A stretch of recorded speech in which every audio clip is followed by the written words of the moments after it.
Buenas noches, bienvenidos a la novena conferencia del quinto foro anual para la gobernanza de Internet. Vamos a tratar el tema hacia dónde vamos con el Internet en Guatemala, aplicaciones y efectos de la inteligencia artificial en el sector educativo. Tenemos a tres conferencistas. La primera es Kimberly Barrera, ella es moderadora y es catedrática de la Universidad de Leedsburg, consultora en automatización industrial y sistemas de control inteligente. También tenemos a Eric Sosa, quien es gerente de nube de la TAM Guatemala, Microsoft. También es responsable de liderar la estrategia general del negocio durante más de 20 años para Microsoft, donde ha desempeñado una variedad de roles, incluyendo especialista de soluciones y desarrollo para Office 365, Azure, Dynamics y Windows. Actualmente, pues como ya lo mencioné, es gerente de la nube para Microsoft. Cuenta también con un título de Ingeniería en Sistemas en la Universidad Francisco Marroquín.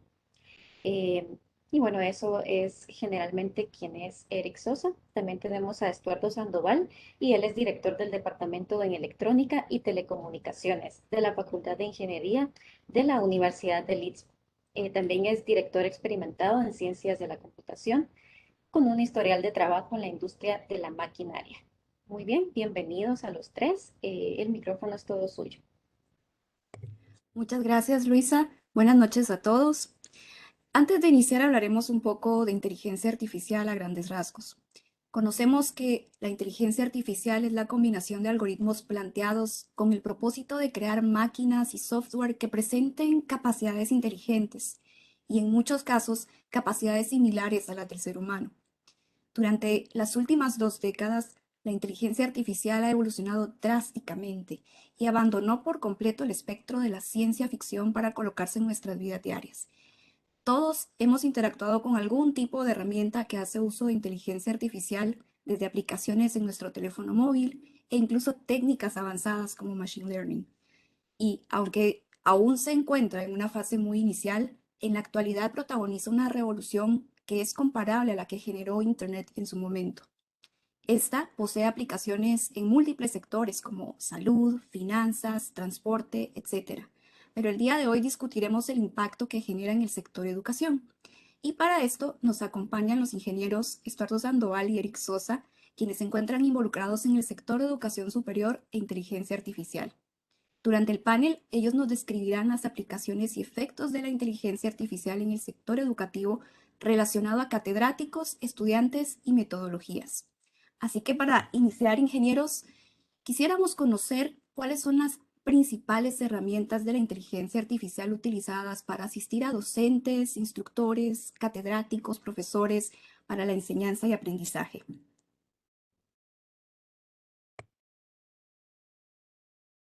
Eduardo, ¿quieres ir primero o arranco yo? Dale, Eric. Como Ok. quieras. Bueno, gracias. Bueno, antes que todo, buenas noches a todos. Qué bueno que nos acompañan y la verdad es que va a ser un gusto estar aquí con ustedes compartiendo ideas y sobre todo cosas que hemos visto nosotros en el sector académico. Creo que es sumamente importante. Vamos a ver.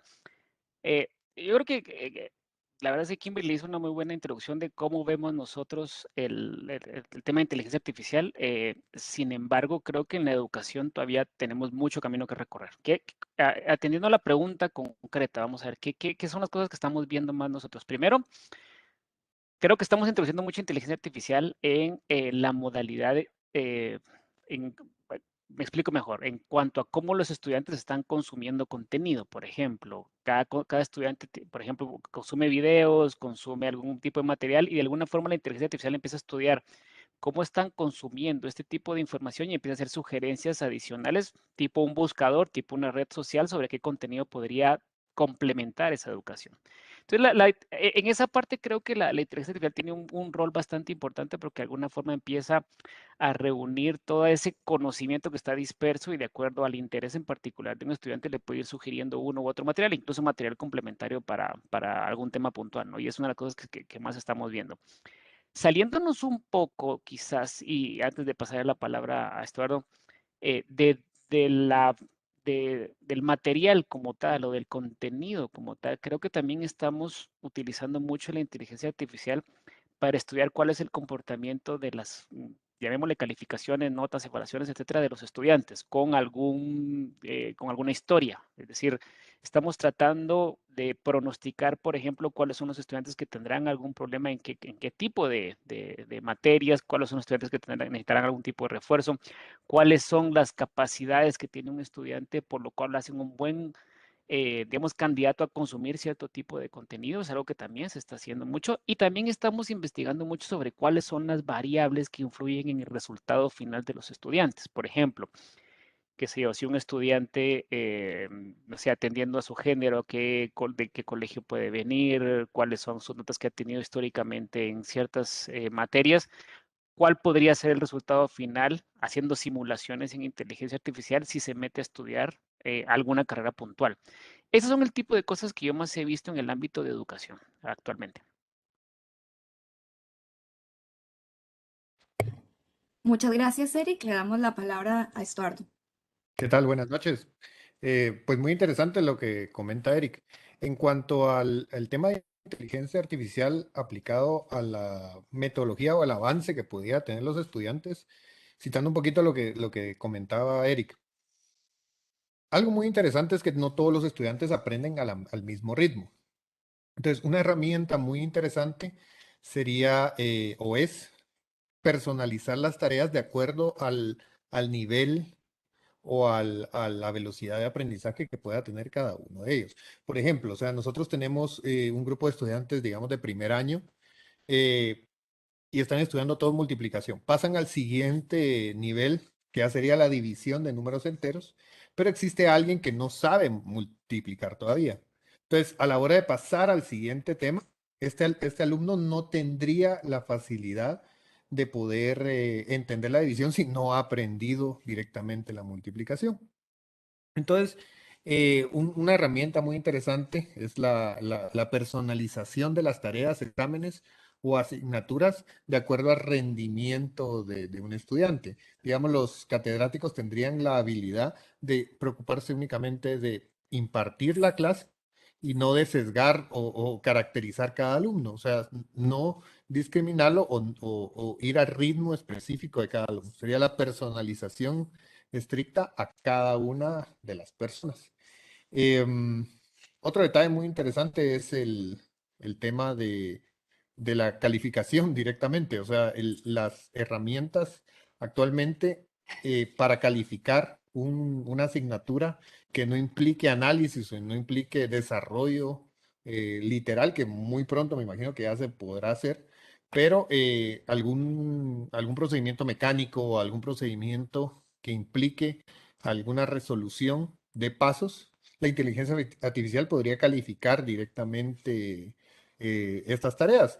Esto podría ayudar en grupos grandes, digamos, como en la Universidad de San Carlos, que son grupos de 120, 60 personas, y el catedrático únicamente podría dedicarse a impartir la clase o dar el contenido y no consumir el tiempo calificando. Entonces podría enriquecer más la clase, enriquecer más el contenido, investigar, podría dirigirse en diferentes ramas sin necesidad de preocuparse por estos elementos puramente mecánicos de calificación. Gracias. Muy bien, muchas gracias, Estuardo. Entonces, en resumen, podríamos decir que podríamos generar hasta cierto nivel un proceso de enseñanza-aprendizaje mucho más personalizado. Estas herramientas de las que ustedes nos mencionan, a su parecer, ¿generan mejores resultados en entornos virtuales, presenciales o híbridos? Te diría que híbridos. Bueno, obviamente la pandemia aceleró mucho el tema de pasar a esta modalidad de vida en la que estamos ahora, ¿no? Pero si tú te refieres, por ejemplo, a estudios recientes, en marzo se liberó un estudio sobre que llama la nueva disrupción y es el trabajo híbrido. Yo creo que dejarlo solo en trabajo híbrido nos quedamos un poco cortos. Creo que vamos a un modelo híbrido para trabajo, estudio y algunas otras tareas, ¿no? Eh, y ahí podríamos involucrar cosas como las compras, el shopping, el supermercado, etcétera, cosas que ya estamos haciendo en las dos modalidades. O sea, ya se nos quitó ese miedo de o lo hacemos físico o lo hacemos en la tienda y sabemos que es lo mismo, ¿no? Eh, Creo que estas herramientas generaron buenos resultados en la parte presencial y en algunos escenarios virtuales, y tal vez ahí me explico. que es hacia donde quizá la inteligencia artificial está haciendo un giro en estos momentos, y es el hecho de cómo poder, por ejemplo, capturar ciertos elementos que el video te proporciona para poder alimentar los mismos modelos de inteligencia artificial. Por ejemplo, yo ahorita no puedo ver a quienes están aquí en nuestra conferencia, pero sí los puedo ver a ustedes. Y de alguna forma yo tengo cierta interpretación de si lo que estoy diciendo te parece bien, si no te parece bien, si estás entendiendo, etcétera, ¿no?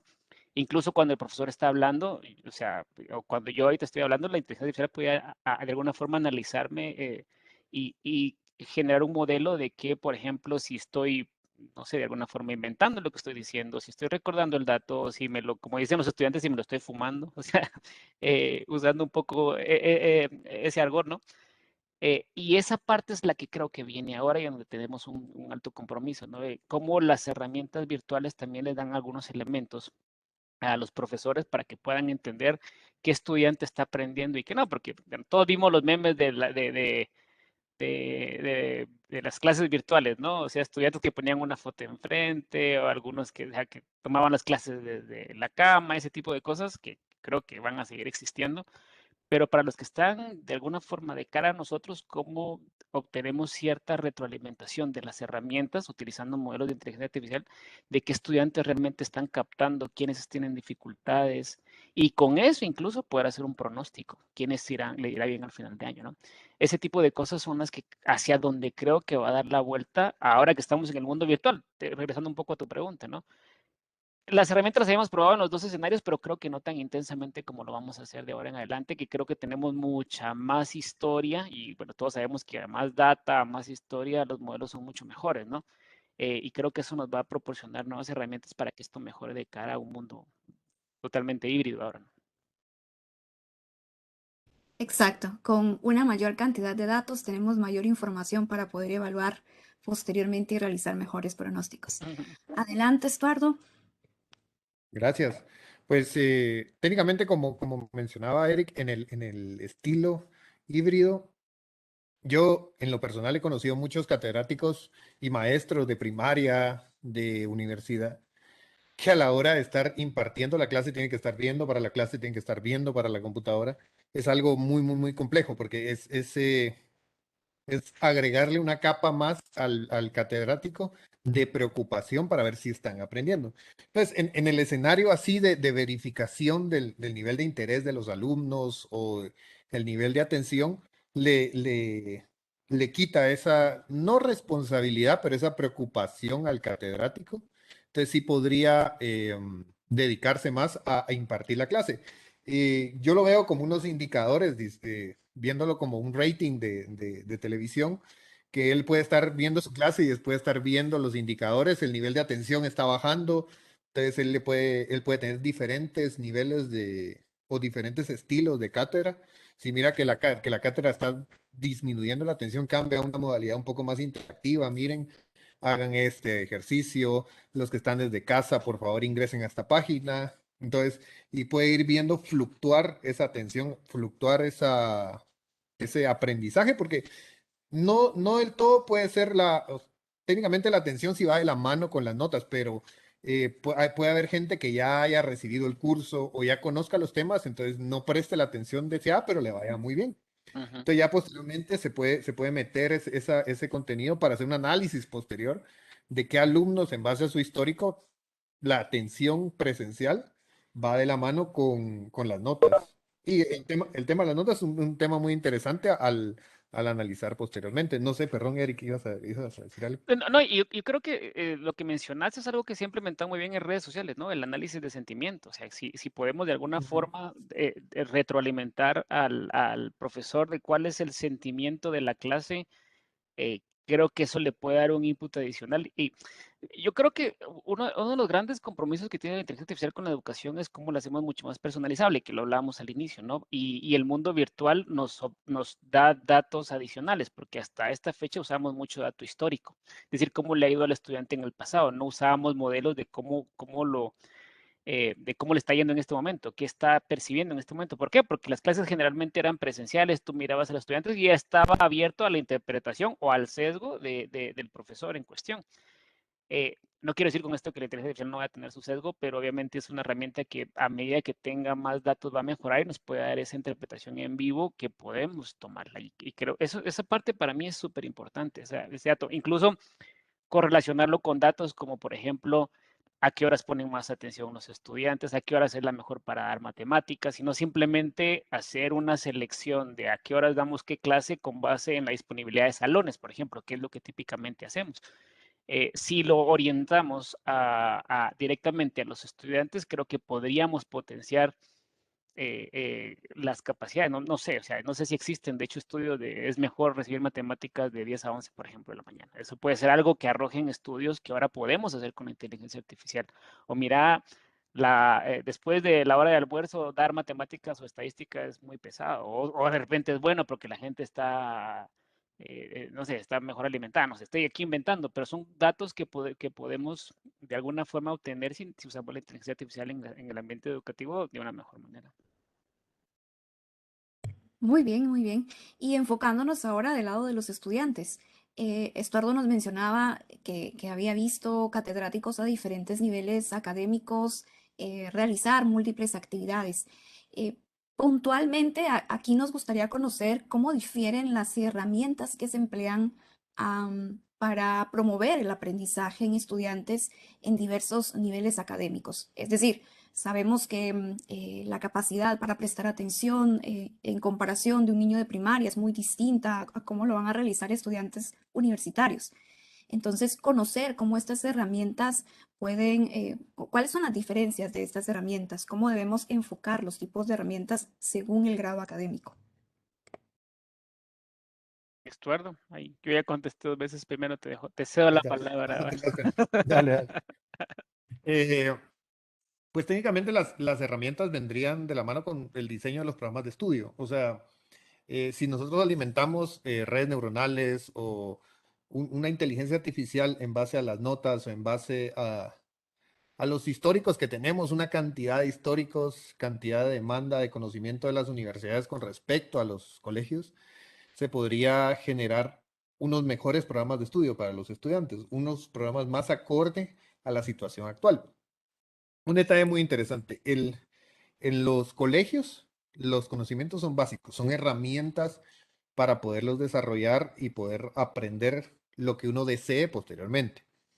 En la universidad ya son herramientas más procedurales, o sea, yo necesito las herramientas para hacer, ya necesito generar competencias.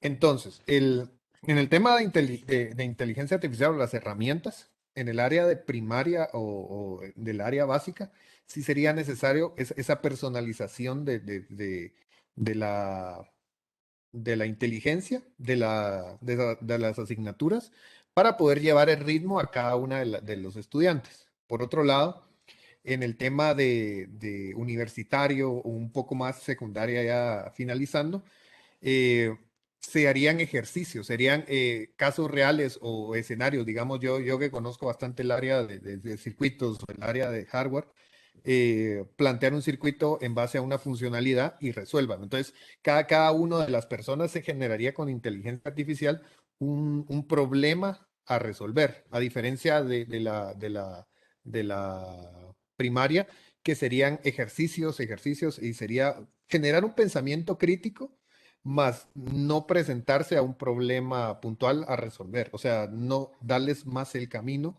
que el problema en sí. Sí, sí, y complementando un poquito lo que mencionaba Estuardo, vamos a ver, sí, digamos, y entendiendo un poco cómo lo explicaba, porque en primaria, por ejemplo, el conocimiento o la forma en que estudiamos es cíclica, ¿no? O sea, de alguna forma cada año vemos lo mismo, pero como que ampliamos un poquito más el círculo. Yo no sé, por eso si ustedes tienen hijos, muchos le dirán, pero es que te siento que ya lo vi el año pasado y muchas veces es cierto. O sea, cuando tú ya revisa los PENSA de primaria, como que van expandiendo los conocimientos generales, pero cada vez los van estirando más. Es como está diseñado el sistema. Creo que las herramientas deben ser las mismas, pero creo que, como insisto, quizá mucho en el punto anterior, creo que todavía nos falta entender si las herramientas de inteligencia artificial nos permiten que a ciertos estudiantes les estiremos el círculo más rápido que a otros, porque eso lo que hace obviamente es que nos permite que ciertos estudiantes que tienen mayores capacidades en una u otras áreas, puedan de alguna forma aprender mucho más rápido. Muchas veces nos pasa de que tenemos estudiantes, sobre todo en primaria, que se aburren, ¿no? O sea, sienten que ya lo vieron, que ya entendieron el concepto, entonces aunque les estiremos el círculo, ellos aplican conocimientos básicos y saben estirarlo mucho más rápido que otros, ¿no? Hay otros que les puede costar más y adicionalmente lo que mencionó esto al inicio de que todos tenemos capacidades distintas. Lo que a mí me puede costar matemática, pero ser muy bueno en música, entonces, ¿por qué tengo que ir al mismo ritmo en todas? Yo creo que ahí es donde las herramientas sí podrían ser un poco distintas, entender un poquito a qué estudiantes puede estresar, en el buen sentido de la palabra, un poco más. Porque creo que en la universidad ya sucede un poco así. Porque tiende a ser un poquito más, el conocimiento tiende a ser un poco más profundo y uno de hecho plantea la clase para que sea mucho más complicado y le cueste al estudiante. En primaria no es así. ¿Y por qué no es así? Porque es más complicado llevar más estudiantes y cada uno a su ritmo, ¿no?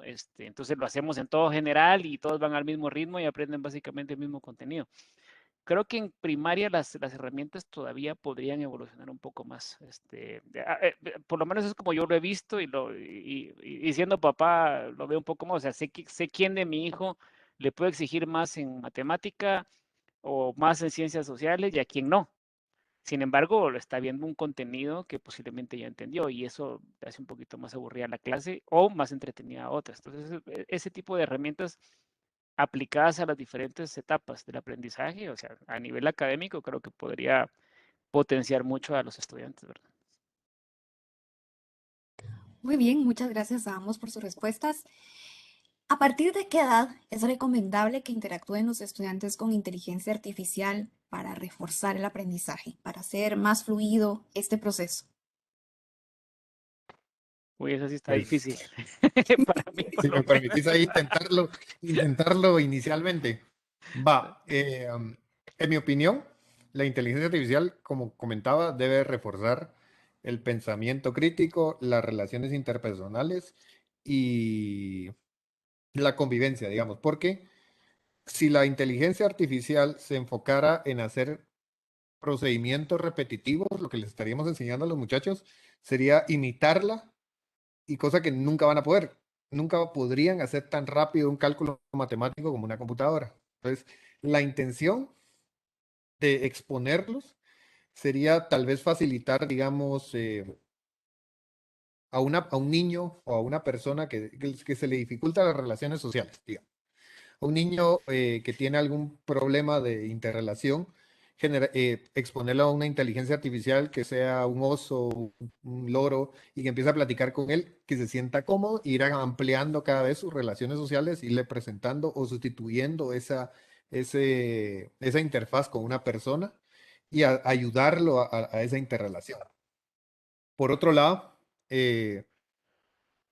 para hacer en el área profesional, o sea, eso es para niños pequeños. Solo mi opinión es, para niños pequeños únicamente la interacción sería para mejorar la, las relaciones sociales que pudieran tener. De ahí la relación directa con catedráticos, porque es la relación humana que puede tener. Y para más adelante, el tema de personalización, pero no tanto de medición de rendimiento, sino la capacidad de resolución de problemas puntuales. Como les comentaba, yo no puedo medir un profesional porque haga repeticiones y iteraciones tan rápido como una inteligencia artificial. Yo no quiero que él le gane escribiendo o un dictado de su jefe para que lo escriba tan rápido, sino que vaya una capa más arriba para poder programar la inteligencia artificial o poder tomar esas decisiones que ella no puede. Entonces, la interacción desde pequeño hasta grande va a ir cambiando en la utilidad que pudiera tener. Abajo podría ser para ayudar a que un niño se desenvuelva o no le tenga miedo a enfrentarse a la matemática o algo así, para que sea una interacción un poquito más bonita, que salga Mario Bros ahí explicándole qué es lo que tiene que hacer, e irlo subiendo hasta el punto donde se generen problemas aleatorios para que cada alumno tenga un problema específico y lo busque en una base de datos o lo acople de acuerdo al rendimiento del alumno. Esa sería mi opinión. Sí. Tal vez yo para, digamos, ahora que me quedé pensando un poco en la pregunta, eh, y digamos, oyendo un poco también a Estuardo, yo creo que, yo no me atrevería a decir cuál es la edad adecuada, porque yo creo que eso es que de repente más para un psicólogo o alguien que trabaja más con niños que entiende más de cuáles son las edades y cómo evolucionan los cerebros a diferentes edades. Yo lo que me atrevería a decir nada más es que creo que es bueno que interactúen con inteligencia artificial siempre y cuando la misma no les interfiera con el proceso, con lo que deberían estar aprendiendo a su edad. O sea, vamos a ver, si yo debería estar aprendiendo a sumar, pero estoy utilizando algún tipo de herramienta para que haga la suma por mí, está bien. O sea, yo no voy a competir nunca contra la inteligencia artificial, pero me voy a quedar sin ese conocimiento. Y ese sí podría ser algo en donde interfiriera un poco con mi desarrollo normal, ¿no? Ahí es donde yo te diría que va a depender, por eso depende de cada edad y tal cual lo explicaba Stuart, como que cada etapa del desarrollo del conocimiento va a tener diferentes herramientas, ¿no? Em, yo te diría que para mí eso es lo más adecuado. Si, por ejemplo, yo viera ahorita un niño que en lugar todos hemos dicho, por ejemplo, ya no, de hecho el otro día leí un estudio en donde mencionaban que, por ejemplo, muchos de las personas entre creo que eran los 10 y 16 años, esta es la generación que menos está leyendo. Y mucho se debe a porque usan herramientas de búsqueda que típicamente en las primeras dos líneas quieren saber si lo que estaban buscando es lo correcto. Entonces tienen la costumbre de tratar de leer cosas demasiado pequeñas, algo así como 2 o 3 líneas era como la capacidad máxima de poder concentrarte en leer algo. Entonces, ahí es donde te diría yo que si alguna herramienta interfirió con su habilidad para poder concentrarse y leer una hoja, es un problema, ¿no? Eh, Te diría que ahí sí interfirió y posiblemente se le introdujo mucho al uso de buscadores, por ejemplo. Algo así, por ahí lo orientaría yo. Por ejemplo, a un niño pequeño, en lugar de darle, solo buscarlo en Google, le diría, bueno, búscalo en los libros, entiende enciclopedias, lee párrafos más grandes, ese tipo de cosas, como para no dejarlo sin esa base tan importante como, estoy poniendo ejemplo de la lectura, pero creo que se aplica a muchos, muchos aspectos, ¿verdad? Muy bien, gracias a ambos. Del lado de métodos, ¿cómo podríamos mejorar la retención de aprendizaje en estudiantes a través de modelos predictivos con inteligencia artificial? Y ya pronto llegaremos a la parte de herramientas por las Eh, dudas que están surgiendo en el chat. Mira, yo creo que lo que hay que entender en cuanto a cómo mejorar la retención va mucho por el tema de personalización. No todos los estudiantes aprenden igual, sin embargo, nosotros a veces, no quiero decir poca capacidad, sino que no conocemos las herramientas, tendemos a tratar a todos los estudiantes por igual. Les damos la misma presentación, les damos los mismos videos para que consuman, etcétera. Y puede ser que haya estudiantes, hay unos que aprenden más de forma visual, otros que aprenden más haciendo. Hay otros que aprenden más leyendo, etcétera, ¿no? Esa parte es donde creo que podríamos nosotros hacer un esfuerzo por variar las herramientas que tenemos, utilizando más recursos, de forma tal que garanticemos que parte del conocimiento, si no todo, se vaya quedando en cada estudiante. Partiendo de eso, obviamente más adelante tendremos que apoyarnos en herramientas que nos ayuden a entender cómo es que los estudiantes aprendan. Y te pongo un ejemplo súper, súper concreto. Eh, Ahora todos usamos de alguna forma herramientas de gamification. ¿Por qué? Porque gamification me permite unir ese mundo, digamos, extrínseco, que es la nota que debo sacar, con el mundo intrínseco y es porque lo quiero hacer. Y gamification queda como en medio. No es un juego, pero me ayuda a que yo sienta que estoy como jugando, pero no lo estoy haciendo, sino que estoy realmente estudiando, ¿no? Esa es una herramienta que, por ejemplo, nos permitió unir esos dos mundos y facilitar o a incentivar a que el estudiante de alguna forma siga ciertos mecanismos para que pueda aprender. Ese es un buen ejemplo de cómo una herramienta, gamification no es inteligencia artificial, pero de alguna forma tiene un montón de recursos que utilizan también un montón de datos que me permiten asegurar el conocimiento de los estudiantes. Y eso es lo que te diría que hay que hacer, como variar herramientas y bueno, ahí te darás cuenta. Obviamente sí, siempre hay que sentarse un poquito y estudiar un poco los datos para entender qué estudiantes son más visuales, cuáles son más numéricos, cuáles son más verbales, cuáles son, o sea, y eso obviamente te lo da un poquito más el tiempo y la data que puedas tener.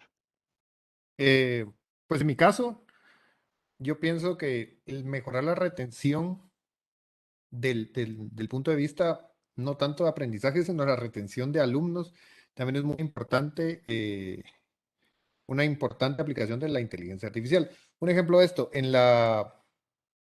hay un programa piloto en la Universidad de La Rioja de España, que lo que hace es utilizar información de diferentes ámbitos o diferentes vértices de los estudiantes, como situación socioeconómica, situación familiar, sacando datos de diferentes puntos para verificar cuál es el porcentaje o de posibilidad de que este alumno deserte de la educación, que es algo que sucede mucho en nuestro país. Eh, Tal vez no enfocarnos tanto, podría ser en algunas etapas de la educación aquí en Guatemala, sino enfocarnos tanto, que es muy importante la retención del alumno, pero enfocarnos en la retención de que ese alumno continúe estudiando, porque en las etapas de primaria, secundaria, en el área del interior, en algunas áreas rurales, el índice de deserción de los alumnos es bastante grande. Entonces, eh, tomar nota, los catedráticos que puedan tomar nota, decir, mire, este alumno va muy bien, pero la posibilidad de que este alumno ya no siga es muy grande. Entonces, todo el trasfondo de aprendizaje que pudo haber tenido se puede echar a la basura. Este programa piloto es muy interesante, pero siempre hace la salvedad porque siempre con todos estos temas de inteligencia artificial siempre hay una luz roja que dicen, mire, están metiéndose mucho en la vida de los estudiantes y puede que estén tocando temas muy sensibles. Entonces el objetivo no es ese, sino solo dar una conclusión de que este alumno puede que se vaya. No vamos a indagar en, mire, tú tal problema familiar, mire, vení, eso, sino fomentarlo o enamorarlo un poquito más con la educación para que pueda continuar. Pues, únicamente. Gracias. Ok, y ya que hemos llegado a este punto, ¿podrían indicarnos ustedes si conocen algunas herramientas, programas de inteligencia artificial para catedráticos que puedan ser utilizados? Esta es una pregunta que se genera en el chat. No nos indican con exactitud para qué nivel académico, pero alguna que ustedes conozcan y que consideren sea muy útil. Mira, yo sí he oído varios modelos de inteligencia artificial. Mira, en esto todavía hay como que mucho desarrollo, te diría yo. Y el estudio que menciona Estuardo también, yo tuve la oportunidad de hablar con el que le está haciendo el modelo, que utiliza mucho de niveles jerárquicos para hacer análisis de si en qué momento le impacta más el nivel socioeconómico a la persona, de dónde vive o del colegio o de su círculo cercano. O sea, tiene mucha data, y creo que ese es uno de los ejemplos más claros que hay. Creo que ese estudio, bueno, no recuerdo si Estuardo puede mencionarlo, pero es público y creo que es una herramienta que les puede uno hacer una idea de más o menos qué data podría uno necesitar para hacer algo particular. He oído de herramientas, por ejemplo, hay ciertos LMS, hay uno chileno que, por ejemplo, también tiene estudios que te permiten saber qué estudiante tiene un mejor pronóstico en cuanto a ciertas carreras. Ahorita voy a buscar el número que no me recuerdo, es una solución chilena muy buena también que tiene una solución para inteligencia artificial para asignar horarios de estudio dependiendo de las capacidades de cada estudiante, incluso llega a ese nivel. Luego he oído, digamos, de ciertas capacidades que tienen, por ejemplo, de hecho, Blackboard, por ejemplo, le he oído que tiene capacidad de inteligencia artificial, ese sí no las he probado nunca. Y hay otro modelo que está más para el lado empresarial, no del lado educativo, que no he oído mucho, que es MySpace, que está dentro de Viva, por ejemplo, y la herramienta se llama Viva y que te ofrece, por ejemplo, análisis, incluso cuáles son tus momentos de mayor concentración, cuáles son los momentos de mayor concentración de tus estudiantes, hace análisis incluso de sentimiento durante una clase y te dice, estadísticamente los estudiantes te ponen más atención del minuto 5 al minuto 25, porque después del 25 se empiezan a cansar, etcétera. Ese tipo de cosas te las puede dar. Voy a buscar los nombres al final y les puedo poner, no sé, como para que ustedes puedan compartir luego el nombre de las herramientas. Hay varias y la mayoría están viniendo del ámbito empresarial.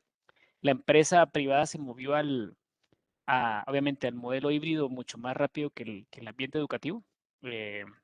No es que no existiera, pero de alguna forma tenemos más data por el lado empresarial y más interés como que analizar el hecho de la fatiga digital y todo eso que nos obliga a usar modelos de inteligencia artificial para poder analizar el comportamiento de los trabajadores. Y esos modelos están yendo ahora a la parte educativa, que es donde creo que se pueden aprovechar bastante bien. Pues comentando un poquito lo que decía Eric, en el tema de Blackboard hay una herramienta que lo que hace es un análisis o comparación de las tareas, si las tareas son de desarrollo. Técnicamente solo se activa y la herramienta compara todas las tareas de todos los estudiantes e indica el parecido o el índice de parecido entre las tareas y puede detección de plagio o detección de alguna anomalía que pueda hacer. Otro detalle es, hay una herramienta, pero es para análisis o práctica de proposiciones. Si en su caso están intentando enseñar proposiciones, hay una herramienta gratuita que se llama Prolog, que sirve para poder enseñar como árboles de decisión en base a proposiciones a a los alumnos. Es un bonito acercamiento para que ellos conozcan el tema de inteligencia artificial y van a poder generar un pensamiento estructurado muy bonito y, y poder como enamorarse de este tema. Aparte de eso, hay N cantidad de herramientas, hay unas de matemáticas, no tengo el nombre ahorita, pero genera o analiza genera exámenes aleatorios en base a ciertos parámetros y va en matemática específicamente. Y le va personalizando los exámenes a los alumnos, haciendo que sea mucho más sencillo dar un examen, porque uno de los retos actuales en la educación virtual es que no se copien los alumnos. Eso es un problema bastante grande.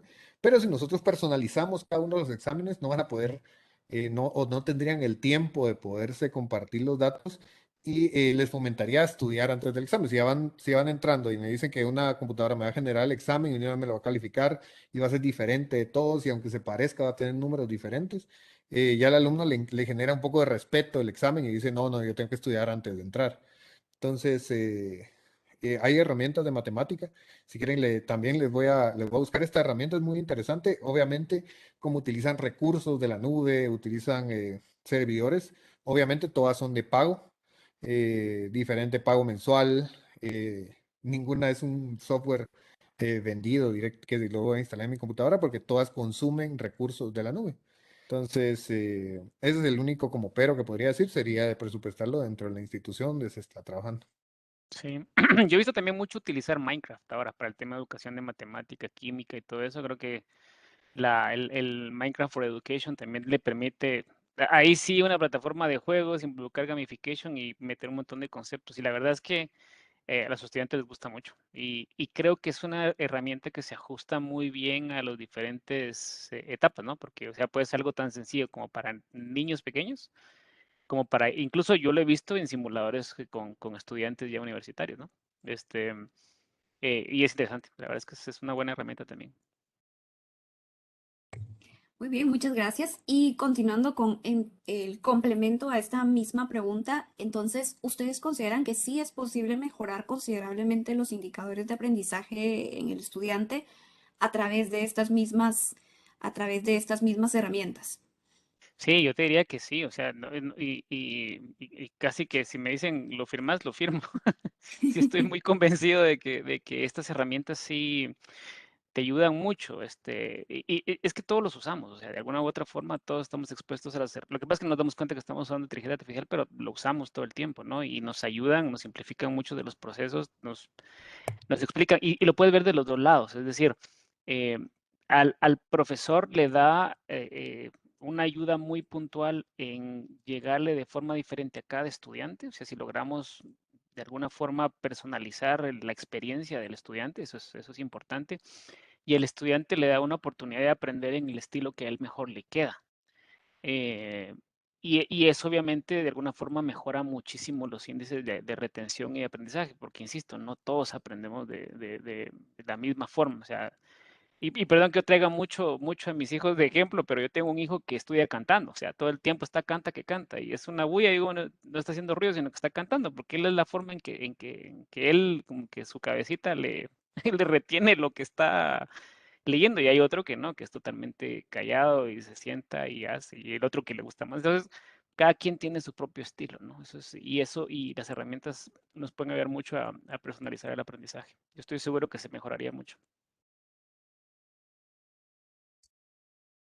Sí, pues respondiendo a una de las preguntas que está ahí en el chat que decía, ¿qué pasaría si los alumnos no están acostumbrados? Uno de los objetivos principales de programar o de generar un software es para que sea natural para la persona. O sea, un dato que yo he visto muchos niños que dicen, o muchos padres que dicen, mi hijo agarra el celular y lo sabe usar mejor que yo. Obviamente el desarrollo de la interfaz de todos estos programas está hecho natural para una persona. Es mucho más que aprender algo desde cero a personas ya un poco más de avanzada edad.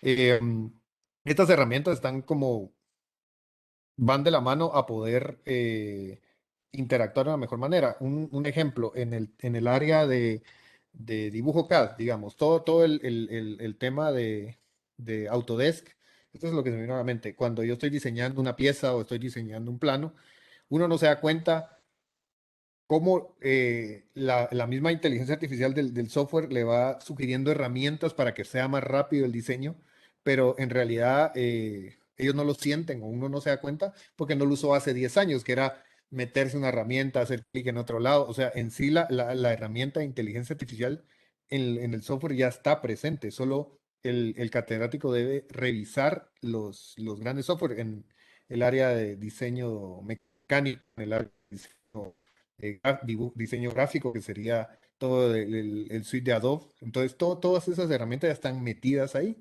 Solo hace falta consultar al proveedor cuáles son las facilidades que ofrece. Sí. Pues en el área de Microsoft, de Azure, se puede hacer desde cero la aplicación para poder personalizarla. Ahí, Eric. Ahora. Es lo que me toca a mí vender. Miren, sí, yo creo que hay algo súper interesante, ¿no? Y que va muy atado a lo que decís, Estuardo, y a la pregunta que creo que nos hace Alan Josías, creo. ¿Qué pasa si los alumnos no están acostumbrados? Yo no quiero decirlo de esta forma, pero lo voy a decir, creo que se van a tener que acostumbrar por el bien de todos. Creo que a finales del mes pasado, voy a revisar la fecha exacta, pero se publicó el estudio que hace generalmente el Buró de Trabajo de Estados Unidos. Para nuestros países no existe algo similar, así que me voy a referir un poco al de Estados Unidos. Obviamente uno podrá decir son países desarrollados, pero eventualmente será igual acá, donde ellos veían que para finales del 2019 la cantidad de trabajos, el porcentaje de trabajos que requerían habilidades técnicas era más o menos del 50%. Lo que se calcula es que para el 2025 esto va a subir más o menos un 75%. Es decir, casi 8 de 10 trabajos van a requerir una capacidad técnica. Eh, y no quiero decir con esto que sean técnicos, que sepan desarrollar, si lo saben hacer, qué bueno, pero sí que estén familiarizados con herramientas técnicas, porque creo que esto va a empezar a permear cada vez más espacios donde no estábamos acostumbrados a verlo. Y eso es importante. Yo el otro día hablaba con alguien de arquitectura, por ejemplo, y me contaban que ellos antes llevaban, por ejemplo, mucho tiempo haciendo cosas a mano. Y ahorita que mencionaste con AutoCAD, ¿no? Les enseñaban dibujo técnico y les enseñaban cómo dibujo a mano alzada, etcétera, y pasaban casi 2 o 3 años haciendo este tipo con la mano las presentaciones. Y eso ahora ha cambiado mucho, ¿no? O sea, ven dibujo técnico y todo eso a mano el primer año y casi que a partir del segundo año todo toda esa base de renders, ¿no? Eh, Porque así es como el mundo está ahora. O sea, así es como, ese es el mercado laboral en el que se van a enfrentar. Entonces, si ellos dicen, no, es que a mí me gusta más hacerlo a mano y todo eso, bueno, ya de cara profesionalmente lo puedes seguir haciendo a mano, pero realmente el mundo generalmente se está moviendo a herramientas cada vez más automatizadas y creo que eso es lo que hay que hacerles entender. Puede ser que no estén tan acostumbrados, pero de alguna forma van a tener que enfrentarse a eso, ¿verdad? Eso es interesante. Acá hay algo que a mí me gustaría incluir, y es que si los alumnos son pertenecientes a las nuevas generaciones, generalmente ellos van a aprender incluso mucho más rápido que los mismos catedráticos. Les Le noto enseñan a esa. uno, te enseñan a veces unas cosas, sí. Sí. Para ellos es muy fácil Sí. aprender, siempre y cuando les parezca interesante, ellos van a aprender y se van a volver expertos en el tema del manejo de estas Sí. herramientas. Muy bien, gracias. Para diseño gráfico, ¿existe alguna herramienta? Nos consulta aquí también Lidia Aleu. Como para poder utilizar, o sea, todas tienen, como decías tú, embebido algún tipo de inteligencia artificial, pero si alguna usa algún tipo de estudio de inteligencia artificial para irte al rendimiento de alumnos, yo lo desconozco, tendría que buscarlo. Muy Y bien, gracias. solo un comentario interesante es que las animaciones, cuando existían las animaciones Flash, inicialmente fue un boom de poder generar un punto de una animación a que se moviera a otro lugar sin necesidad de generar cuadro por cuadro el movimiento. Ahora en la suite de Adobe está Animation, creo que se llama, o Animate, no me acuerdo el nombre. Técnicamente a generar una animación es súper más rápido porque la inteligencia artificial uno solo genera la trayectoria y el movimiento del mismo muñeco, las mismas articulaciones. La, infiere, o sea, infiere el movimiento, solo es agarrar la suite, indagarle y consultarle al proveedor y ellos le van a decir, mire, esto le va a facilitar el trabajo. Nunca se me va a olvidar algo muy impresionante. Como yo recibí dibujo mecánico en la universidad, yo me tardaba, cuando estaba estudiando, me tardaba 5 minutos, 5, ¿no? 30 minutos en hacer una pieza y el catedrático, miren, entonces esto, hacían como 3 clics y hacían la misma pieza súper compleja en menos de 2 a 5 minutos. Entonces, el hecho de no tanto buscar externamente una herramienta, sino es indagar en la herramienta que ustedes ya están utilizando y consultarle al proveedor, mire, qué facilidades me puede ofrecer esta actualización, porque en un ejemplo, los celulares, uno me viene un celular, me viene cada año y uno dice, ah, qué bonito, la cámara me la movió y tengo un flash nuevo, pero no entra en noción de que adentro hay muchas herramientas que yo no utilizo y que están a mi disposición, solo es indagar un poquito más. Entonces, yo los invito a que busquen o consulten con su proveedor de software el que estén utilizando, qué herramientas ya poseen las nuevas versiones del software, porque puede que exista ya una embebida. Muy bien, gracias. Y creo que en cierta medida esta respuesta que nos ha dado Estuardo también responde acá la consulta de Alan, que nos pregunta, quisiera que me orienten a cómo poder iniciar a usar herramientas o simuladores con mis alumnos de nivel medio en el área de matemática y ciencias naturales. Pues si en la actualidad tiene algún tipo de herramienta, indagar un poco más podría ser una respuesta. Algo que quisieran ustedes agregar para la respuesta a la pregunta de Alan. Mira, yo lo que haría es, yo intentaría entrar en la parte de Google Academics y entender más o menos por dónde han ido los estudios del tema muy puntual, inteligencia artificial en el estudio él menciona de matemáticas y ciencias naturales y típicamente uno se encuentra dos o tres docenas de documentos de gente que está haciendo estudio de inteligencia artificial utilizando herramientas particulares y en la parte de referencias generalmente uno encuentra herramientas de universidades que uno no conoce. O sea, eso ha sido, para mí ha sido te soy honesto, como que la mayor fuente de información que tengo, que uno típicamente se mete, hace una búsqueda de herramientas de no sé qué, y te dan 5 o 10 herramientas, pero a veces digamos que si uno entiende cómo funciona el tema de búsquedas en Google, sabe que algunas herramientas han hecho algún tipo de bidding para aparecer arriba y generalmente no son las óptimas. Si te metes en la parte de Google Academic, generalmente lo que encuentras son estudios. Entonces hay que hacer un esfuerzo adicional, irte a la parte de referencias y ver qué herramientas son las que están utilizando para este tipo de estudios como tal. Y con eso vas a tener una buena base de herramientas para todo nivel. Incluso muchas son muy desconocidas, que utiliza alguna universidad que está en modo de experimentación, que es open source y que la puedes descargar y tú le pones tu propio contenido, etcétera. Entonces creo que es una buena fuente para buscar simuladores que hay muchísimos. Ahí solo agregar un poquito, cabal a lo que mencioné. Eh, yo estuve de un club, digamos, de seguridad en la universidad, y cuando entré, teníamos gente de derecho, gente de arquitectura, gente de ciencias económicas. Entonces, la primera impresión es cómo abordar a toda esa variedad de personas. Mm, Entonces, cabal, investigando un poquito de la manera exactamente como mencioné, encontré una herramienta de una universidad que se llama Texas A&M, que es un concurso que ellos hacen anualmente para generar juegos de mesa. Son juegos de mesa acoplados acá a popularizar el tema de ciberseguridad. Entonces, nos pusimos a jugar juegos de mesa ahí ujú, en el club o en la clase y se iban adecuando. Era como una historia interactiva uno, otro parecía un Monopoly y tenían cierto grado de inteligencia artificial porque se iban adecuando las preguntas al nivel de ujú. aprendizaje que iban teniendo las personas.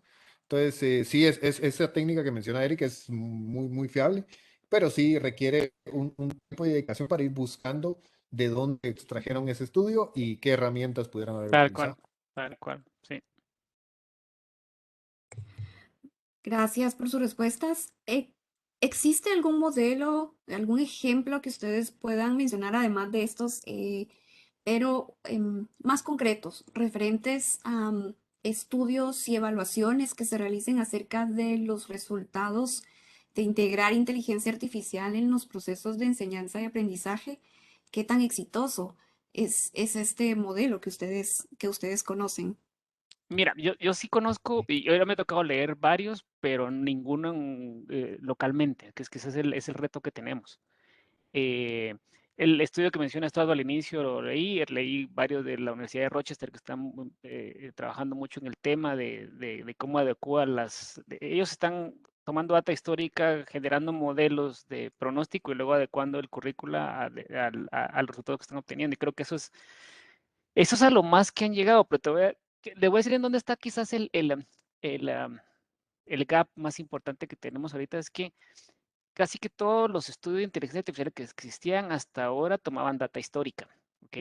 Ahora estamos dando un salto a algo que llamamos inteligencia artificial multimodal, que es cómo mezclo datos históricos con lo que estoy viendo presente. Es decir, yo estoy viendo a Estuardo en pantallas, eso todo su historial, le he hecho un pronóstico, si él está entendiendo o no este tema, pero encima cómo lo mezclo con el modelo de comportamiento que él tiene, cómo hago ese cruce. Entonces, esa es la parte que creo que va a venir ahora, dado que tenemos más data. O sea, tenemos, con todos que nos movimos a casa, creo que tenemos mucho más datos.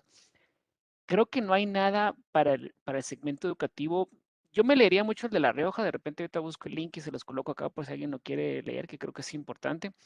De ahí hay mucho para ambientes laborales. El más cercano que yo he visto, o en Costa Rica se hizo uno para ambientes laborales también, que eso es importante, de cómo está impactando la inteligencia artificial el tema de los trabajos en Costa Rica, que lo hizo de hecho un think tank argentino. Ahí lo puso ya Estuardo, buenísimo. Eh, que hay un think tank argentino que hizo un estudio también para el tema de inteligencia artificial aplicado a la economía de América Latina. Ahora también lo busco y se los coloco acá. Eh, y creo que a eso hemos llegado. En el ambiente educativo, yo no quiero decir que hay poco interés, eh, pero de alguna forma el segmento educativo ha estado más reaccionando a lo que está sucediendo que tratando de implementarlo localmente. Es por lo menos mi percepción. Creo que todavía no hay tanta implementación en el día a día de mecanismos de pronóstico, de rendimiento, utilizando inteligencia artificial como lo hay en el rendimiento laboral. Entonces creo que hacia ahí vamos. No, no, yo no conozco nada localmente, o sea, en Guatemala creo que no hay, me atrevería a decir que muy poco de esto. Yo como lo veo es prácticamente el escenario de la capacitación on demand, o sea, todos esos portales de educación como edX o como Coursera, que lo que ofrecen son los cursos de acuerdo a los historiales de búsqueda que se ha tenido. Eso es, es, es como ofrecer productos de acuerdo al pronóstico. Entonces, más o menos fomentando la educación en base a los gustos que nosotros podríamos tener. Un detalle muy interesante, o sea, también aunando lo que comentaba Eric, que lo que es el cambio sí se tiene que hacer, porque vamos a pensar un poquito, hace 20 años no nos hubiéramos imaginado que estuviéramos hablando de estos temas, pero hace 100 años que damos las clases de la misma manera. ¿Sabes? También es un cambio de idea de qué es lo que quiero medir, cómo lo quiero medir, y yo me voy a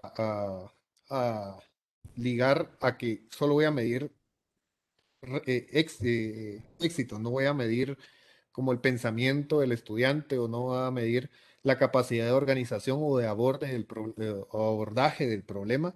No voy a poder implementar la inteligencia artificial porque la inteligencia artificial debe de aplicarse a mejora de rendimiento del estudiante, pero desde el punto de vista del pensamiento, de cómo aborda el problema.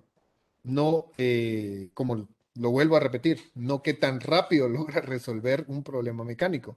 Entonces, todos los catedráticos deben de tener ese pensamiento y cambiar como el enfoque de cómo impartir la clase. No quiero decir que ya no vamos a evaluar si 2 más 2 es 4, sino no solo evaluar 2 más 2 es 4, sino plantearlo con un escenario de 2 vacas más 2 vacas, o sea, plantearlo o adornarlo de una mejor manera para que lo puedan visualizar en el mundo real y que la misma inteligencia artificial y todas las herramientas se los puedan plantear de múltiples formas. Entonces, dar herramientas puntuales o es muy difícil, siento yo, porque como cada clase o cada cátedra es muy diferente, pero sí se debe investigar y sí hay herramientas. O sea, todas las universidades están haciendo investigación de ese campo actualmente porque es un requerimiento. O sea, en algún momento puede que ya no sea yo el que esté dando la conferencia, sino solo la haya pregrabado y la escriba y solo se vea mi cara moviéndose. Pero lo que no se podría lograr tal vez en los próximos años, pero sí en unos 5 años, es poder interactuar con Eric la discusión. Obviamente sí se va a poder, pero eh, toda esa discusión actualmente es la parte que enriquecería al estudiante. ¿Sí? Gracias. Muy bien, y ya parte de los últimos pasos que estaremos abordando, hemos visto todo el lado bueno de esta situación, todos los beneficios que nos puede generar, pero ¿cuáles son los riesgos? ¿Cuáles son los desafíos del uso de inteligencia artificial cuando lo implementamos en educación? ¿Cuál debería ser la parte que los instructores, catedráticos deben cuidar? Sin duda también Ah, tiene su lado sí, riesgoso. tiene su lado, sí, y si tú, vamos a ver, aquí estamos, yo sí, o sea, vamos a ver, yo sí creo que la inteligencia artificial es como que el siguiente paso o la tecnología que nos va a dar un paso como humanos, ¿no? De hecho, está pensada en que potencie nuestras capacidades, ¿no? Y que nosotros nos podamos finalmente dedicar, y creo que esto mencionó la palabra varias veces, no a cosas repetitivas, sino realmente a algo que aporte valor y hacer cosas creativas. Yo por lo menos sí soy fiel creyente de eso, y obviamente, pero con eso no quiero de alguna forma, eh, la palabra no es ocultar, sino hacer de menos ciertos aspectos que pueden ser importantes, como por ejemplo la ética. Y creo que ahí ese es un tema que es un tema puntual, ¿no? O sea, un tema y que hay que tener una discusión bien abierta. Y cuando digo ética, obviamente estoy metiendo datos como privacidad, seguridad, qué podemos hacer, qué no podemos hacer. Y creo que la discusión por ahí, no recuerdo el nombre de la persona que lo dijo, que decía, la inteligencia artificial ya está pasando de ser una discusión de capacidades a ser una discusión puramente ética. O sea, qué debemos hacer o qué podemos hacer? Ya está saliendo ya estamos teniendo modelos casi que para todo. Entonces, el asunto es, bueno, ¿esto se debería o no se debería hacer? ¿Y en qué campo? Y para mí la pregunta es súper importante. Al final de cuentas, si queremos que los modelos o las máquinas imiten el comportamiento humano, ¿cuál es ese set de valores que le estamos aportando a los modelos como tal? Y esa es la parte un poquito que hay que discutir. Y creo que tú estás en un clavo en donde hay que tener esta discusión muchas veces, hay que entender mucho cuál es la legalidad. Creo que también eso tenemos que dar un avance como país, ya centrándome en Guatemala, ¿no? Empezar a tener la discusión de cómo vamos a normar todo esto. Eso es importantísimo, es decir, qué datos deben poder salir, qué datos no deben poder salir, qué es legal hacer, qué no es legal hacer. Y ese tipo de cosas es súper importante. De hecho, ya hay mucha discusión de este tema en muchos países. O sea, creo que los europeos son un poquito más avanzados en este tema. Ellos implementaron el tema de GDPR, tiene que ver con los derechos de los consumidores y cómo las empresas manejan sus datos. Y aquí todavía estamos pensando en cómo implementar. Entonces, te diría que ese es quizás el lado más complicado de atender. O sea, seguridad, privacidad, ética en cuanto a qué puedo hacer y qué no puedo hacer. Y creo que también usted lo mencionó al inicio, es hasta dónde puedo meterme yo en el modelo y entender cosas ya muy personales de los estudiantes, eh, y que puedan ya ser incluso intrusivos, ¿no? Y esa parte es donde creo que hay que tener un poco de cuidado, porque lamentablemente se puede hacer. O sea, de hecho, las redes sociales lo hacen con nosotros, nos entienden incluso mejor que muchas personas. O sea, o sea, la red social sabe más cuáles son tus gustos y preferencias que tu propia familia, muchas veces. Y esa parte es donde creo que tenemos que empezar a tener las discusiones importantes y creo que están ocurriendo. Hay que hacerlo más como sociedad guatemalteca, eso sí, pero a nivel general creo que ahorita hay un como consenso de que esa discusión debió ocurrir, pero todos hemos visto lo que pasó con los Facebook Papers, por ejemplo, en donde se habló esto de cómo usaban los datos de nosotros. El documental este de Netflix, de The Social Network, también puso mucho el dedo en la llaga con estas discusiones. Entonces creo que esto está ocurriendo y tiene que ocurrir cada vez más. Pues yo abordando otra lista, pero siempre, la verdad, el tema de Eric es, sí, es clave, el tema ético es muy, muy importante. eh, en el tema de aprovechamiento, o sea, el compromiso de los catedráticos, y yo les voy a descargar trabajo a los catedráticos y ya no van a tener que calificar, ya no van a tener que desarrollar exámenes, ya no van a tener, eh, que ese tiempo que ya no van a utilizar sirva para enriquecer más la clase. O sea, yo siento que la amenaza tal vez en el cambio generacional o en el cambio de implementación es que pueda generar que la clase, a pesar de tener muchas herramientas, se empobrezca porque la persona se acomoda a la utilización de la herramienta. No aprovecha ese tiempo que no está utilizando, como ha pasado muchas veces. También tengo más cosas a la mano, entonces ya no hago nada, solo espero a apachar el botón o voy a apacharlo y mañana tal vez me lo genere la computadora, mejor no lo hago hoy.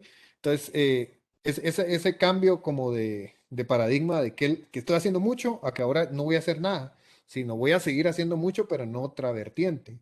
Entonces es como mentalizar a todos los catedráticos o a todas las personas que van a utilizar estas herramientas que le van a facilitar la vida, a que enriquezcan mucho más el curso en otros aspectos, aspectos investigativos, aspectos de discusión, aspectos de relaciones con otros colegios, otras universidades, eh, enriquecer la interacción, no acomodar, no que no se acomoden al momento de utilizar las herramientas. Esa es una amenaza que puedo detectar yo. Sí, algo y quizás para tomar la parte, perdón, hay que te interrumpa aquí, Belio, porque ibas a hablar, y complementando un poquito el tema de Estuardo, y es que creo que los profesores también se nos pone un reto, ¿no? Si hay aquí que veo por las preguntas que hay muchas personas que dan clases, ¿no? Y así como Estuardo y como yo, y bueno, y como Kimberly, que también damos clases en la universidad, la verdad es que es súper, súper importante tenerlo bien presente, porque si la inteligencia artificial entiende a los alumnos mejor de lo que yo lo hago, si les da mecanismos para aprender de una mejor forma que yo lo hago, porque yo siempre hago lo mismo, dar una presentación o dar hojas, no sé, eventualmente mi trabajo va a ser sustituido por una inteligencia artificial. O sea, eso hay que entenderlo y hay que asumirlo. Si yo no cambio, si yo no, primero no me familiarizo con lo que ya tengo, o sea, y lo utilizo para potenciar mi clase, y si yo no busco elementos adicionales que enriquezcan las herramientas que de seguro ya están estudiando los estudiantes, ya están usando. O sea, sé que hay estudiantes que les doy un tema y les explico, y si no se les quedó, van, no sé, YouTube no es una herramienta de inteligencia artificial, pero digamos que es un recurso que utilizan y ven 20 videos de lo que yo les expliqué, incluso con dibujitos animados y de una mejor forma. Entonces, eh, yo tengo que usar bien el tiempo para enriquecer mi clase, como decía Estuardo, porque si no, también estoy en peligro de extinción, ¿no? Eso creo que es algo súper importante que tenemos que asumirlo. O sea, no lo digo de forma mala, sino que obviamente, cada revolución va a traer ciertos trabajos que se van a perder. O sea, vemos cómo los bots están sustituyendo a personas en los call centers, y eso uno podría decir, no, qué mala la inteligencia artificial, pero al final de cuentas eso le ha pasado a todos y ha pasado en todas las revoluciones industriales. Entonces hay que usar bien las herramientas, hay que potenciar las clases, hay que meter más recursos, eh, y que esto de alguna forma enriquezca cada vez más lo que el estudiante puede aprender, ¿no? Es importante. Muy bien, entonces este ha sido nuestro panel. Vamos a dejar el espacio abierto para preguntas Iniciamos con la primera pregunta que corresponde a Lidian Leo.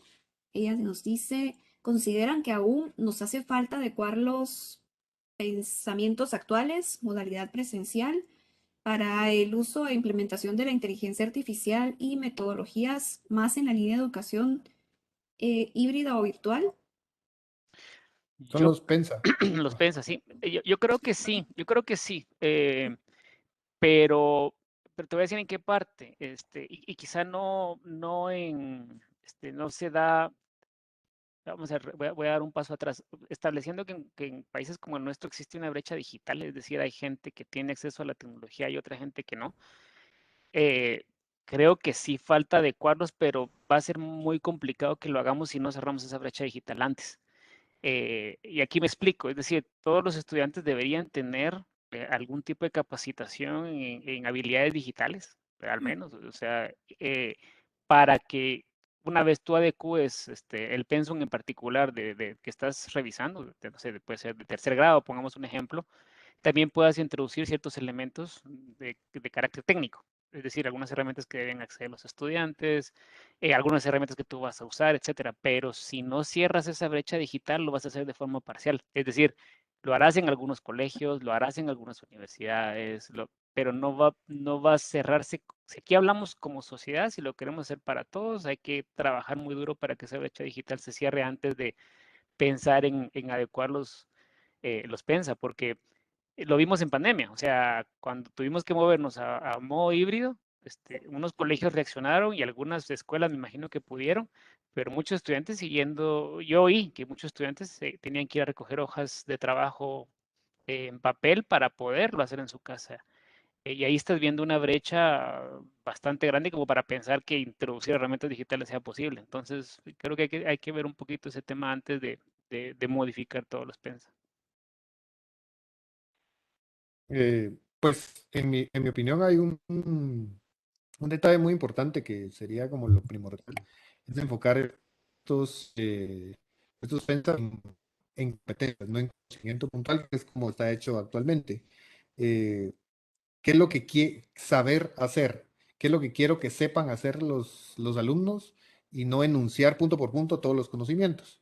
Entonces, a la hora de migrar todo ese conocimiento, toda esa estructura de clases a competencias, va a ser más fácil encontrar las herramientas. Porque si yo busco una herramienta para sumar, una herramienta para multiplicar, una herramienta para la célula, va a ser muy difícil, vamos a tener una amplia gama de herramientas, sino yo lo que voy a necesitar es que sepan generar un enlace covalente, un enlace iónico o poderlo analizar. Entonces, la herramienta va a ser una animación de estructuras moleculares, digamos. Entonces, no voy a enfocarme cada uno de los puntos específicos, sino una herramienta que englobe que ellos puedan construir su conocimiento ahí. Entonces, en mi opinión, además de cerrar la brecha digital, que es muy grande, cabal, sí, ha habido un montón de estudios actualmente, migrar todo ese conocimiento puntual a un conocimiento basado en competencias, en saber hacer, no únicamente en lo que sé, y que tenga que recitar literalmente puro loro, sino que yo tenga mi estructura para poder migrar de un problema de libro a un problema X con X parámetros, pero que sea similar a la estructura que me está planteando el libro de matemática o el libro de física. Luego Alejandro Toft nos comenta, desde el nivel preprimario hasta el universitario se ha perdido credibilidad debido al acomodamiento. Esto generó monotonía en el desarrollo de sus capacidades en un docente. Espero que esto cambie algún día. Es deber de todos tener conciencia en lo que se nos ha encomendado. Un comentario nada más. Excelente ponencia, estimados maestros.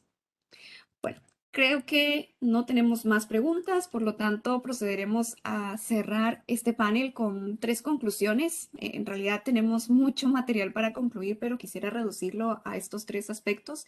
Y si ustedes quieren agregar algún elemento adicional, es bienvenido. Consideramos de todo lo que ustedes han mencionado que el principal impacto esperado en el área de la enseñanza y el aprendizaje es el de una mayor personalización del aprendizaje según las características y el comportamiento individual de cada estudiante. Adicionalmente, esto generará una reducción en el tiempo que los docentes deben, bueno, en cierta medida, deben destinar a ciertas actividades, pero este tiempo que nos queda adicional puede ser aprovechado en fortalecer otro tipo de actividades con los estudiantes para no depender exclusivamente de las herramientas de inteligencia artificial. Y finalmente, se deben generar las políticas necesarias que reduzcan los riesgos del uso de la inteligencia artificial en la educación para garantizar la privacidad e información personal de los estudiantes. Pues consulto si ustedes tienen algún elemento adicional que quisieran agregar a nuestras conclusiones del día de hoy. Mira, yo, yo la verdad es que las conclusiones súper bien, quizás vas a hacer una reflexión, porque veo mucho maestro y catedrático acá, y la verdad es que eso es buenísimo. Yo los felicito porque no cualquiera está un viernes a casi las 9 de la noche oyendo una ponencia sobre esto. Eso de alguna forma deja ver mucho el interés que tienen de entender un poquito cómo funciona todo esto. Quizá para mí la última reflexión es algo que hace poco lo comentaba yo con mi esposa. Mi esposa también da clases solo en arquitectura, bueno, esta la conoce. eh, y yo le decía que, hablando un poco de las capacidades que tenían los diferentes alumnos en las diferentes carreras, o sea, los de arquitectura son muy diferentes a los de ingeniería en sistemas y posiblemente muy diferentes a los de cocina, pero también le decía que nosotros como catedráticos, quizá para hacer una reflexión más de nuestro lado, es que tenemos la obligación de estar bien al pendiente de esto, bien de potenciar nuestras clases, porque en este mundo virtual, la verdad es que cuando yo estoy dando una clase en la universidad, yo generalmente la pienso así: mis estudiantes podrían estar recibiendo esta misma clase con un profesor en MIT, en Stanford, en Caltech, en cualquier otra universidad grande, por la misma herramienta, utilizando exactamente el mismo Internet, dado que lo están tomando desde su casa. Entonces, ¿cómo hago yo para potenciar mi clase y que decidan tomarla conmigo? Y eso es sumamente importante. Y lo bueno es que las herramientas están ahí. Eh, el otro día vi un reportaje igual lo podemos compartir, que se llama Backdoor, que habla un poco de cómo en Estados Unidos la gente se mueve para entrar a una u otra universidad. No sé si ya tuvieron oportunidad de verlo, pero la conclusión que sacaba el director de Universidades General de Estados Unidos, que dice que el material que utilizan todas las diferentes universidades básicamente es el mismo, es decir, el conocimiento está abierto. ¿Cómo lo utilizas como maestro para impartirlo? Es lo que realmente hace la diferencia. Y eso es quizás como una reflexión que todos tenemos que tomar mucho en cuenta para...